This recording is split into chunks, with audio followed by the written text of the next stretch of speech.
dostlar, vaxtınız xeyir olsun. Bugün 13 aprel 2025-ci ildə Ed Components şirkət tərəfindən keçirilmiş 3 nömrəli mövzu sınaq imtahanı magistratura üzrə sınağın izahına baxacağıq.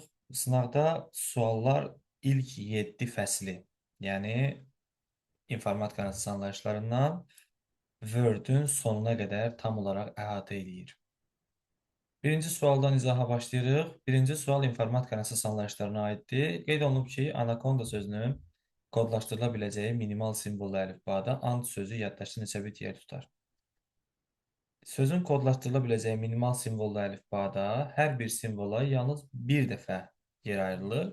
Yəni, bu sözü yaza bilmək üçün bizə hansı hərflər ən azından lazımdır? Böyük A hərfinə ehtiyacımız var. Kiçik N hərfinə, yenə kiçik A hərfinə, K hərfinə, O, artıq N öncədən bizdə var. D hərfinə ehtiyacımız var. Və salam. Yenə də A-mız artıq öncədən var. Burada da yenə bir simvolların sayına diqqət eləməliyik. 6 dənə simvol var. Deməli, bu sözü yaza bilmək üçün ən azı 6 simvola ehtiyacımız var. Və 6 ədədi 2 üstü 2 ilə 2 üstü 3 arasında yerləşdiyi üçün bu o deməkdir ki, bu əlifbada bir simvolun yaddaşda tutduğu yer 3 bit olar. And sözündə isə 3 dənə simvol var. Deməli, belə çıxır ki, A, N və D sözləri hər biri yaddaşda 3 bit yer tutur. Deməli, belə çıxır ki, bu söz yaddaşda 9 bit yer tutacaq. 27-ci sualı kəsirik. Nəticənin byte-la ifadə olunmasını bizdən istəyir. Kəsirik sualımızı. Deməli, nəticəni byte-a çevirmək üçün əvvəlcə kilobyte byte-a çevrilməlidir və buradakı bit byte-a çevrilməlidir və nəticə onda çıxacaq ortama. İnformasiyanın ən kiçik ölçü vahidi bit, sonra byte gəlir, kilobyte, sonrasını yazmıram, burada ehtiyac yoxdur ona. Kiçik ölçü vahidindən böyüyə gələrkən bölmədən istifadə olunacaq, çoxdan aza gedərkən isə vurmadan istifadə olunacaq. Bunu öncədən bilirsiniz. Deməli, biz 2 kilobaytı byte-a çevirəriksə, o zaman 2 üstü 1-i, yəni 2-ni vurmalıyıq 2 üstü 10-a, yəni 1024-ə. Nəticə etibarilə alacaq 2048, yəni 2211. Həmin 2048 byte-ın üzərinə yanındakı 52 byte-ı gəlirik, alırıq 2100 byte. Ondan da 1000 byte çıxırıq, əlimizdə qalır 1100 byte. Sonra ondan bir də çıxmaq lazım olacaq 608 biti. Yəni bu ədəd də bitdən byte-a keçirilməlidir ki, eyni ölçü vahidinə gəlsin. O zaman 608-i dəyər böləsi olsan 8-ə, o da sənə verəcək, deməli 76. Sonrasında o 76-nı da yerinə qoyuruq. O burada 76 qeyd eləmək lazımdır, 76 byte. Necə çıxdı? 608-i 8-ə böldüm. Və son olaraq nəticə etibarilə 2100-dən 1000 çıxmışdım, 1100 almışdım. Onun da 76 çıxıram, 1024 byte alıram. A variantı. 28 nömrəli sualı kəsirik. 136 səhifəlik məlumatdır və orada 2 fərqli əlifbadan istifadə olunmuşdur. Bunun üçün birinci növbədə biz qeyd edirik ki, 136 səhifəlik ümumi məlumatımız var. O məlumatın 128 səhifəsi, burada qeyd edirəm, 128 səhifəsi ayrıcadır. Geriyə qalan 8 səhifəsi də ayrıcadır. Deməli, 2 fərqli həcm tapılmalı, sonra onlar toplanmalıdır. İndi 128 səhifəyə uyğun olaraq bir dənə həcm tapıram. V1 deyək buna. V1 bərabərdir. Sətir sayı qeyd olunub, yoxdur. Sadəcə olaraq ümumi simvolların sayı verir. Sətir olmasa da olar. O qədər də problem yaratmır. Çünki sətirlər onsuz da sonunda birləşir, simvollar əmələ gətirir. Simvollar qeyd olunub. Simvolların sayı 64, 2 üstü 6, vur.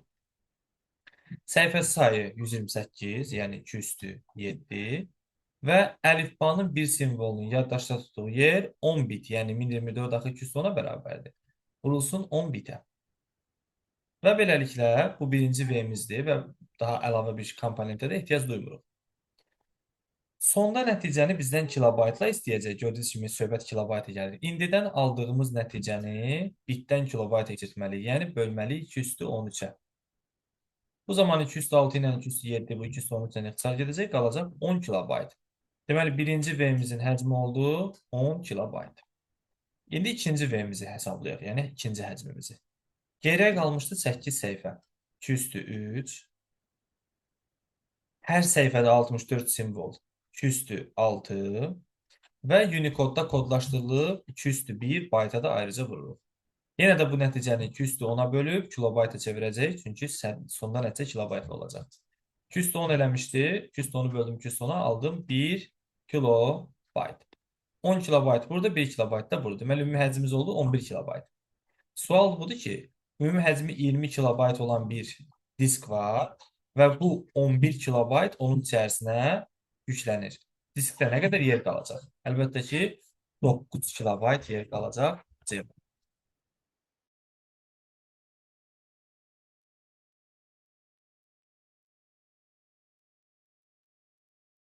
Beləliklə, düzgün cavab variantımız olur C variantı. Keçirik növbəti 29 nömrəli suala.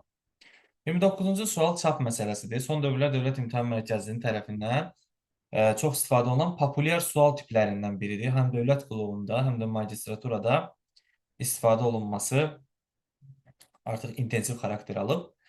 Nədir? Qeyd olunub ki, səhifələr birdən etibarən nömrələnib və 50 səhifədən ibarət bir kitabdır. Printerdə cəmi 6 ədəd A4 vərəqi mümkündür var. Çap olunacaq səhifələrin nömrələri hansılardır? İlk öncə çap olunacaq səhifələr, bax görürsünüz burada, bu səhifələrdir.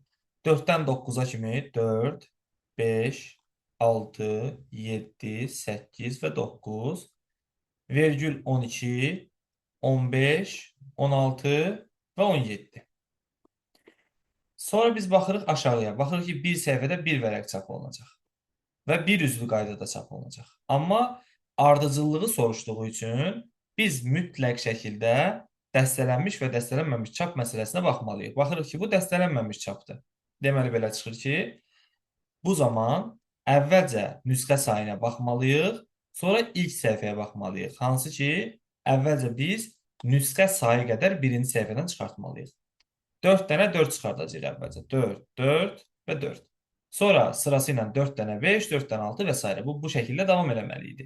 Lakin printerdə cəmi 6 dənə A4-ün olduğunu nəzərə alarıqsa, o zaman ilk 4 dənədən sonra 2 dənə də 5 çıxacaq, sonra printer dayanacaq. Amma əslində necə olmalı idi? 4 dənə 4, 4 dənə 5, 4 dənə 6 və s. Bu axıra qədər belə 17-yə qədər davam eləməli idi. Deməli, belə çıxır ki, cavabımız nə olacaq? 4 dənə 4, 2 dənə də 5. C variantı. Davam edirik növbəti sualla 30 nömrəli sual. Hansı lüğət proqramı deyil? Sual proqram təminatı mövzusu ilə bağlıdır. Lüğət proqramlarının siyahısına Oxford, Polyglot, Lingvo, Style, Cambridge kimi proqramlar daxildir. Amma uyum proqramı mühasibatlıq üçün nəzərdə tutulub, ona görə də bunun lüğətə aidiyyəti yoxdur. 31 nömrəli sual. Word-dən nisbətən asan sualdır. Word mətn prosesorunda sənədin səhifəsinin arxa plan rəngini hardan dəyişmək olar? Şübhəsiz ki, bu dizayn lentabındandır. Gəlin əyani şəkildə göstərim sizə. Hal-hazırda biz Word sənədini açırıq.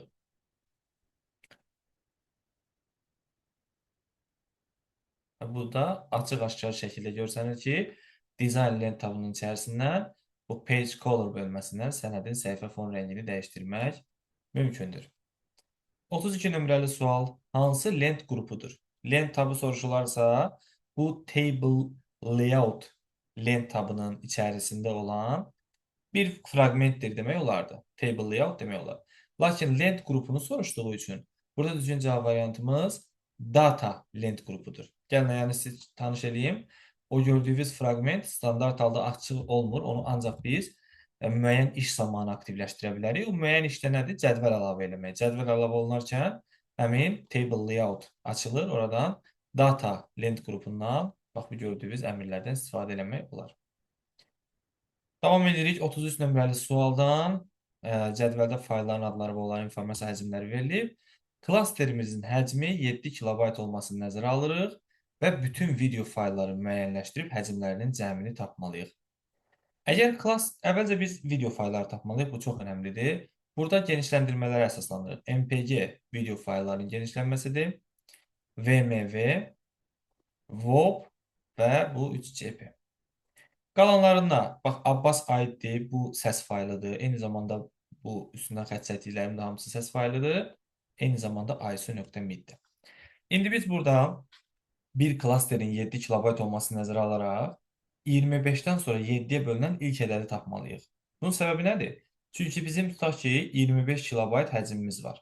Və əgər biz bunu 7-7 klasterlərə doldururuqsa, 1 dənə 7, 2 dənə 7, 3 dənə 7 dolacaq 21, 4 kilobayt qalacaq havada. Həmin 4 kilobayt üçün də növbəti klasteri açmağa məcburuq, hansı ki o klasterin həcmi 7 kilobaytdır. Deməli, 25-dən sonra 7-yə bölünən ilk ədədi tapsaq, elə cavabı tapmış oluruq. Demək, 25-dən sonra 4-ə bölünən ilk ədəd 28-dir. Deməli, bu 25 kilobaytlıq həcm yaddaşda 28 kilobayt yer tutacaq. Biz bura qeyd edirik 28 kilobayt. Sonra biraz da düşür aşağı. 45-dən sonra 7-yə bölünən ilk ədəd. Şübhəsiz ki, bu 49 olacaq. Yəni 7 və 7. Sonra 53-dən sonra 7-yə bölünən ilk ədəd. Bu da 56 olacaq. 8 və 7, 56. Bunu da qeyd edirik. 56. Və son olaraq 50-dən sonra deyir ki, ilk hansı olacaq? Bu əlbəttə yenə də 56-dır. Ən sonda onları cəmləməliyik. 56 plus 56. Sonra plus 49. 189 olmalıdır səhv eləmirəmsə. Bəli, 12, 9, o da 8, bəli. 189 edir. Cəmləyə də bilərsiniz. Keçid alırıq növbəti 34 nömrəli suala. Əvvəlcə sualımızı kəsirik, ondan sonra davam edəcəyik.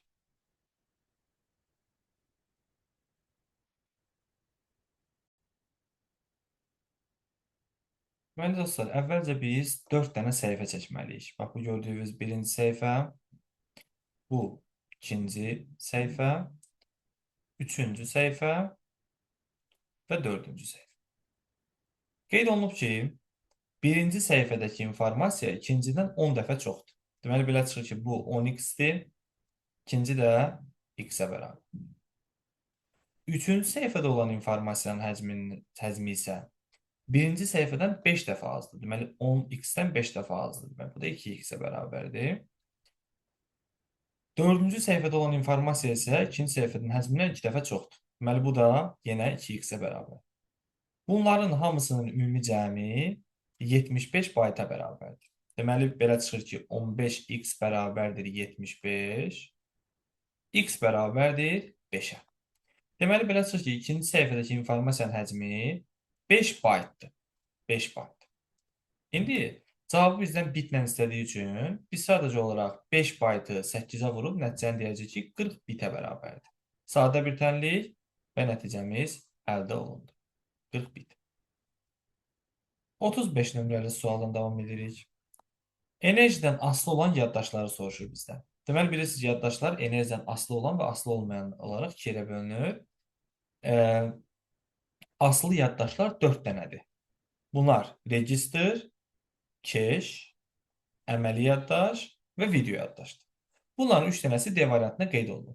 Digər variantlarda ki, A variantında hard disk və CD disk xarici yaddaş qurğusudur. Floppy disk, DVD xarici yaddaşdır. C variantında yumşaq maqnit disk, floppy disk deməkdir. O da xarici yaddaşdır. B variantında da daxili yaddaşlarda olmasına, lakin enerjidən asılı olan deyil. ROM-da, flash yaddaşda asılı deyil. Bunlar asılı olmayan yaddaşlar.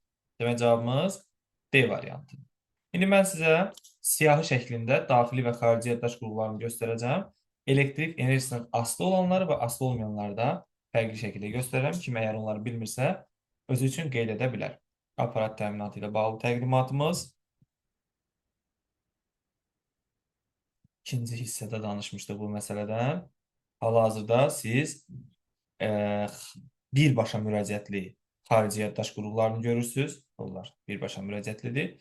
Bunlara floppy disk, hard disk, CD disk, DVD disk, SSD disk və flash kart daxildir. Eyni zamanda streamer də xarici yaddaş qurğularından biridir, amma ardıcıl müraciətlidir.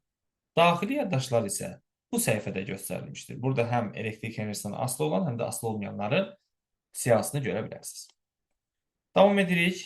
Insert lent tabından neçəsi yerinə yetirilmir, həyata keçirilmir. Səhifə nömrələnməsi insertdəndir. Yeni səhifə əlavə olunması da insertdəndir. Hardandır? Yeni səhifə əlavə etmək insertün blank page bölməsindəndir. Səhifə nömrələmək isə page number bölməsindəndir. Səhifə sonu izahlar deyil. Çünki səhifə sonu izahlar reference lent tabından və footnote əmrindən həyata keçirilir. Mətnin sütunlara bölməsi layout tabına aiddir. Səhifənin fon rəngi bayaq göstərdim sizə design tabına aiddir. Abzaslar arası məsafənin təyin edilməsi home və layout tablarının hər ikisindən həyata keçirilə bilər. Çarpaz istinadlar isə düzdür, çünki bu cross-reference əmri həm reference lent tabında, həm də insert lent tabında mövcuddur. Deməli, düzgün cavab variantımız 4-ü həyata keçirilmiş. Müvafiq olaraq 3 reference lent tabından, 4 layout tabından, 5 design tabından, 6 isə həm home, həm də layout tabından həyata keçirilə bilər. Cavabımız isə D variantı. 37-ci sual. Kompüterdə qarşıya qalmış məsələnin həlli hansı ardıcıllıqla həyata keçirilir? Əvvəlcə məsələ qoyulur, məsələnin qoyuluşu. Sonra məsələ analiz olunur, riyazi modeli yaradılır. Sonra həll algoritmi yaradılır, üçüncü. Daha sonra həmin algoritm əsasında algoritm yaradılır, 2. Sonra hazır algoritm yoxlanır, dəyişənin müxtəlif qiymətlərində və ən sonda istehlakçıya təklif olunur, yəni sifarişçiyə təklif olunur və yekunlaşır məsələ. 543-261 Y variantıdır. Əyani şəkildə də görmək istəyirsinizsə, algoritm təqdimatımız var bizim, algoritmləşdirmənin əsasları. Orada həm adları, həm də onların geniş şəkildə izahları qeyd edilmişdir. Gördüyünüz kimi, bu səhifədən siz kompüterdə məsələnin həllarcılığını və onun müvafiq bilməli olduğunuz məqamların ilk üçünü gördünüz. İndi də qalan 3 dənəsini görə bilərsiniz. Davam edirik. Növbəti sualla hansılar doğrudur deyir. Digitalizer qrafik tipli informasiyanı daxil edə bilər, həm də qələmlə məlumatları daxil etmək üçündür, yəni çıxış yanlışdır. Daimi yaddaş elektrik enerjisindən asılı deyil, söhbət ondan gedir. 3 düzdür. Əvvəlcə BIOS, sonra əməliyyat sistemi yüklənir. İkinci nəsil rəhimlərdə integral sxemlərdə deyil, birinci, ikinci və üçüncü nəsillərdə əməli yaddaş maqnit düvələrində qurulmuşdur. Dördüncü nəsildən etibarən integral sxemlərdə qurulub. Skanerin aktiv imkanı DPI-dir, doğrudur, çünki şəkil piksellərdən təşkil olunur. TV-Tuner giriş qurğusudur, tamamilə doğrudur. Streamer isə ana plato üzərində yerləşə bilməz. 3, 5 və 6, yəni D variantı düzdür. 39 nömrəli sualımızı kəsirik. Bu sualda psevdokodla ifadə olunmuş algoritmdən ibarətdir. X-in -2, Y-in -4 ilkin qiymətlərini nəzərə alaraq sonda X və Y-in hasilini soruşur bizdən. Deyir, əgər X Y-dən böyüdürsə, -2 -4-dən böyüdür. Bəli, mənfi ədədlərdə bilirsiniz də, birinci -2 gəlir, sonra -4 gəlir. Deməli, doğrudur. O zaman X-in qiyməti olacaq köhnə X, yəni -2 plus -4, yəni -4 yazaq, plus 1. Bu da bizə verəcək -5. Deməli, X-in qiyməti oldu -5. Artıq -2 qiyməti aktual deyil. Y isə öz növbəsində bərabər olacaq. X vur Y-ə. Yəni, -5 vurulsun -4-ə. -4-ə. Y-də olacaq 20-yə bərabər. Deməli, sonda Y-in qiyməti oldu 20, X-in qiyməti isə -5. Daha bundan sonrasına baxmırıq. Çünki burada else əks haldadır. Yəni, əgər X Y-dən kiçik olsaydı, biz else-ə baxardıq. O zaman buna baxmağa ehtiyac yoxdur. Onsuz birinci şərt ödəyir.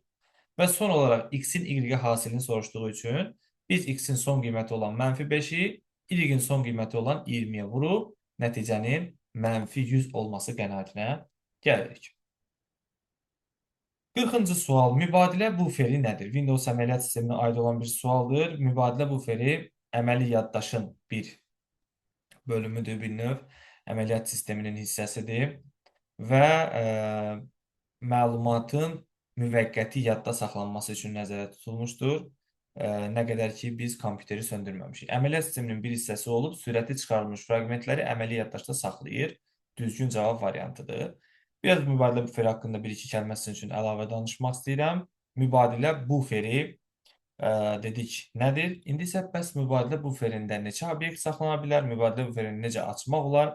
Bəs mübadilə buferinə obyektləri necə göndərmək olar? Bütün bu sualların cavabı Windows əməliyyat sisteminin birinci dərsinin izah videosunda və PDF-ində gizlidir. Hal-hazırda siz mübadilə buferi haqqında olan məlumatları görürsünüz. Açılması üçün Windows düyməsi ilə V hərfi sıxılmalıdır. İçərisində 25 obyekt saxlana bilər. Obyekti mübadilə buferinə göndərməyin 2, bir də əlavə üçüncü üsulu var. İki üsul budur. Obyekti kəsərək göndəririk, kopyalayaraq göndəririk. Üçüncü üsul isə ekran görüntüsünü alaraq obyekti mübadilə buferinə göndərmək mümkündür. Bu da bufer haqqında bilməli olduğumuz məqamlar idi. Davam edirik. 41 nömrəli sualımızdan servis proqramlarına aiddir. Servis proqramları sistem proqram təminatının ikinci qoludur və burada baza proqramları istisna olmaqla bütün proqramlar sistem proqramlarıdır. Gəlin indi baxaq. Əməliyyat örtükləri sistemin baza qoluna aid olduğu üçün servis ola bilməz. Eləcə də B variantında əməliyyat sistemləri. Elə tətbiq proqramları da yanlışdır. C variantı düzgündür. D variantında proqramlaşdırma sistemləri var. Bu instrumental proqram təminatına aiddir. Y variantında da başdan başa baza proqram təminatına aiddir. Gəlin bu məsələ ilə bağlı olan məqama, yəni proqram təminatı ilə bağlı olan təqdimatımıza baxaq. Hansı ki biz orada ilk elə səhifələrdən düzgün cavabımızı alacağıq. Gördüyünüz kimi bu gəlib bizə sistem proqramlarının servis qolunda nələr var onları göstərir. Digərləri isə baza və yaxud da digər proqramlara aiddir. Ekranda görsənir. Davam edirik növbəti sualımızla. Insert və simvol vasitəsilə daxil edilməsi zəruri olmayan simvollar hansıdır? Çox maraqlı bir sualdır. Bu sualın oxşarını Dövlət İmtahan Mərkəzi Dövlət Qulu qəbulunda istifadə etmişdir. Yəni bu sualın məğzi ondan ibarətdir ki, yəni hansı simvollardır ki, onlar zaten bizim klaviaturamızda var. Ehtiyac yoxdur ki, biz onu insert lent tabının simvol yerindən əlavə eləyək. Hansı ki bilirsiniz, insert lent tabının simvol verməsindən klaviaturada olmayan simvolları daxil etmək mümkündür. Deməli, bizim klaviaturamızda 2 rəqəminin üzərində bu dırnaq işarəsi var. Ehtiyac yoxdur simvola getməyə. Faiz 5 rəqəminin altındadır. Eləcə də o slash işarəsi klaviaturada ayrıca bir simvol olaraq var. Amma digər simvollar üçün mütləq şəkildə biz insertün simvol bölməsinə getmək məcburiyyətindəyik. Cavab isə C variantı. 43 nömrəli sual. Aparat təminatına aiddir. John von Neumann arxitekturasının prinsiplərini soruşur. Kompüter proqramla idarə olunan avtomatdır. Bəli, yəni maşındır. Avtomat o mənada maşındır. Kompüter vahid yaddaşa malikdir. Bəli, ardıcıl ünvanlanma olmalıdır. Kompüterlərin qurğular əlaqələndirilir. Belə bir ümumiyyətlə prinsip orada yoxdur. Əmrlərlə verilən arasında aşkar bir fərq yoxdur. Düzdür. Prosesordan istifadə olunmalıdır. Belə bir ifadə John von Neumann arxitekturasında yoxdur. Verilənlərin təyin edilməsi aparat səviyyəsində yox, proqram səviyyəsində aparılır. Tamamilə doğrudur. 1, 2, 4, 6, Y variantı. Elə aparat təminatı təqdimatının içərisində olmuşkən John von Neumann arxitekturasını və John von Neumann prinsiplərini sizə göstərim. Baxın dostlar. Hal-hazırda siz ekranda John von Neumann arxitekturasını görürsünüz. Buna görə bu arxitektura görə kompüter mərkəzi və periferiya hissəsindən ibarətdir. Əlaqələndirici sistem işinidir. İndi isə John von Neumann arxitekturasının prinsiplərinə baxırıq. Burada John von Neumann prinsipləri üzrə arxitekturanın yox, ümumiyyətlə John von Neumann prinsipləri kompüter proqramla idarə olunan avtomatdır, ardıcıl ünvanlanan vahid yaddaşa malikdir, əmrlərlə verilənlər arasında aşkar fərq yoxdur və verilənlərin təyin edilməsi aparat səviyyəsində yox, proqram səviyyəsində aparılır. Davam edirik. Sadə mətn redaktorunda hazırlanmış. Bax, bu ifadəni görən tələbə bilməlidir ki, sadə mətn redaktorunda bir simvol 1 bayt yer tutur. Deməli, bu 6144 baytlıq bir informasiyadırsa, bunu əvvəlcə kilobayta çevirmək lazımdır. Niyə görə bilirsinizmi? Çünki həm nəticəni kilobaytla soruşur, həm də NTFS sistemində bir klaster 4 kilobayt yer tutur. Deməli, belə çıxır ki, əvvəlcə biz 6144-ü keçiriləcək kilobayta, yəni 1024-ə böləcəyik, alacağıq nə qədər? 6 kilobayt. İndi sual budur ki, orijinal həcmi 6 kilobayt olan bir fayl diskdə nə qədər yer tutar? Hansı ki, bu diskdə bir klaster neçə kilobaytdır? 4 kilobaytdır. Deməli 4 kilobayt kifayət etməyəcək. Növbəti 4 kilobaytı açmaq məcburiyyətində qalacağıq. Və beləliklə bu həcm yaddaşda 8 kilobayt yer tutacaq. NTFS fayl sisteminin FAT-a nisbətən üstünlükləri. Çox populyar suallardandır, qəbula düşmə ehtimalı yenə də var. Sərt disklə bağlı problem yaşanarsa, yaxşı bərpa edir. Bəli. Nasaz sektorların yenidən istifadə olunması yox, dərhal əvəzlənməsi. Hər bir istifadəçi ayrıca bilgusu təmin olunmur, yox, olunur. Fayl və qovluqların şifrələnməsi mümkündür. Faylların saxlanması üçün master file table cədvəllərindən istifadə olunur. 1, 4, 5. D variantı. Bu məsələ, bu məqam təqdimatlarımızın əməliyyat sistemləri bölməsinə aiddir. Elə sonuncu slaydın, bu təqdimatın sonuncu slaydlarından birində qeyd eləmişəm mən onu. Hal-hazırda siz həmin təqdimatın vərəqini görə bilirsiniz. Kim istəyirsə qeyd götürə bilər. NTFS-nin FAT-la müqayisədə hansı üstünlükləri var? Nəyə görə biz NTFS-dən bugün istifadə edirik?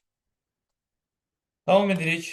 Aşağıda verilmiş seçimlərdən hansılar doğrudur? Artıq 46-cı sualdan etibarən açıq tipli test tapşırıqlarına keçirik.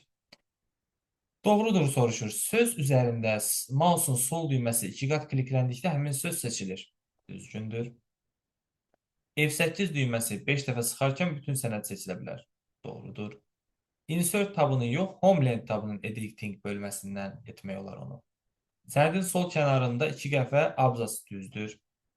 Ctrl düyməsi basılırkən cümlə üzərində mouse'un sol düyməsi cümlə doğrudur. Mətnin düzbucaqlı forma seçilməsi isə Alt düyməsi basılı saxlanmaqla həyata keçirilir. 1, 2, 4, 5 düzgündür. Mən sizə çox möhtəşəm bir vərəq göstərəcəm hal-hazırda.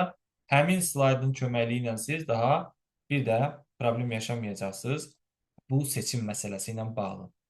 Əgər əlbəttə ki, oxusanız. Baxın, bu səhifədə bütün məsələlər qeyd olunub. Yəni, bu səhifəni bilməklə demək olar ki, düzgün cavabı əldə eləmək olardı. Burada sözün, cümlənin, sətrin, abzasın və sənədin seçilmə qaydası aydın şəkildə qeyd edilmişdir. 47-ci sualdan davam edirik. Əməliyyat sistemlərinə aid olmayanları seçin. MS-DOS əməliyyat sistemidir. Ubuntu əməliyyat sistemidir. Solaris eyni zamanda. Novel Netwear. Norton Command, Oracle. Elə bulardır. Oracle verilərlə bazı idarəetmə sistemi. MySQL Server verilərlə bazı idarəetmə sistemi. A-Test antivirus, Norton Commander, örtük. 4, 6, 7, 8 düzgün cavab variantıdır dostlar. İndi mən sizə həmin software'ın həmin səhifəsini göstərirəm. Gördüyünüz kimi əməliyyat sistemləri haqqında məlumat qeyd etmişəm. Ondan sonra əlbəttə ki, bütün əməliyyat sistemlərini qeyd etmişəm şəkilli versiyada. Davam edirik 48-ci sualdan. Hansı əmrlər fayl və qovluq üçün ortaqdır? Düzgün cavab send to, cut və properties. 2, 3 və 6-dır. Deməli, mən sizə indi köməkli göstərəcəm. Fayl və qovluğun kontekst menyularında hansı əmrlər var ki, bir-birindən fərqlənir və oxşarlar hansılar. Baxın dostlar. Belə bir abreviatura göstərəm sizə. Sol tərəfdə qeyd edirəm. Yəni, yalnız fayla aid olanlar. Burası qeyd edirəm. Yalnız qovluğa aid olanlar. Belə bir abreviaturadır. O, P, E, N. Open sözünü əsas götürürsən. İndi diqqət elə. Open with, print, edit və new. Bax, bu gördüyünüz əmrlər yalnız faylın kontekst menüsünə aiddir, qovluğa aidiyyatı yoxdur. Qovluqda da 3 dənə əmrdir. Pip. Nədir pip? Pin, to, quick, access, include, in, library, pin, to, start. Bax, bu gördüyünüz əmrlər qovluq üçün yalnız keçərlidir, soldakilər yalnız fayl üçün keçərlidir. Ortaq olanlar da bunlardır. Həm də mən onları Windows əməliyyat sisteminin izahında xüsusilə qeyd etmişəm. Bugün sizin üçün online dərs almışdım. Oradan yəqin ki, qoşulanların yadına düşər. Baxın, kontekst menü nə deməkdir, necə açmaq olar? Bilirsiniz, bu 2025-ci ilin birinci cəhd qəbul sualı idi. Kontekst menü açma üsulu. Fayl və qovluğun kontekst menüsünə ortaq olan əmrlər. Open, send to, cut, copy, create shortcut, delete, rename və properties əmrləridir ki, hər ikisi üçün ortaqdır. Fərqli olanları isə artıq qeyd etdim sizin üçün. 49-cu sual, kəsri sualı. Video informasiyanın həcminin tapılması ilə bağlı olan bir sualdır. Vaqifin Rəşad üçün hazırladığı doğum günü təbriki. Görürsünüz kimi belə düşüncəli dostlar var, Vaqif kimi.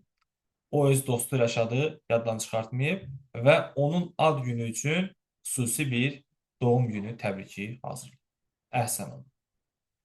Deməli, video faylın həcmi üçün bizə nə lazımdır? Həcmi soruşur və ortada bir nüansı buraxıb biz onu tapmalıyıq. Həcm üçün bizə lazımdır. V düstur bu şəkildədir. V həcm bərabərdir. Ekranın enini vurmalısan uzunluğuna, vurmalısan palitradakı bir rəngin həcminə, sonra kadr sayına, sonra da saniyəyə. Əgər məsələ şərtində kanal sözü yoxdursa. Varsa onu da qatırsan ora. Kanal. İndi isə hesablamağa başlayaq. A 2 üstü 8, B 2 üstü 9'dur. 2 üstü 8 vur, 2 üstü 9 vur. En bit yoxdur. Çünki bir rəngin həcmi bizə verilməyib. Biz onun əsasında rəng çalarlarını tapacağıq. Kadr sayı 16, 2 üstü 4 vur. Burada kanal sayı verilmədiyi üçün biz onu nəzərə almırıq. Ya 1 yazırıq ya da ki yerinə 1 kanalı deyəyin ki. Bərabərdir 180 megabayt. Bir də yadımızdan çıxmamış yazaq saniyələri. Çünki deyir 3 dəqiqəli idi. 3 dəqiqəni də vurursan 60 saniyəyə 180 saniyə edir. İndi bərabərliyin sol tərəfi bitlə ifadə olunub, sağ tərəfi megabaytla. Bitdən megabayta keçmək üçün 2 üstü 23-ə bölmək lazımdır. Hansı ki bu sol tərəfdəki ədədlər o qədər böyük deyil. Ona görə sağ tərəfdəki ədədi 2 üstü 23-ə vurmaqla sağ və sol tərəflərin ölçü vahidlərini birləşdirib, bərabərləşdirirəm və hesablamağa başlayıram. 180'i, buradaki 180'i. Buradaki 180'den ixtisar aparırıq. Sonra sol tərəfdə qalır 9, 8, 17, o da 4, 21. 2 üstü 21 vurulsun x bərabərdir 2 üstü 23. Aydın məsələdir ki, x-ə bərabərdir 2 üstü 2, yəni 4'ə.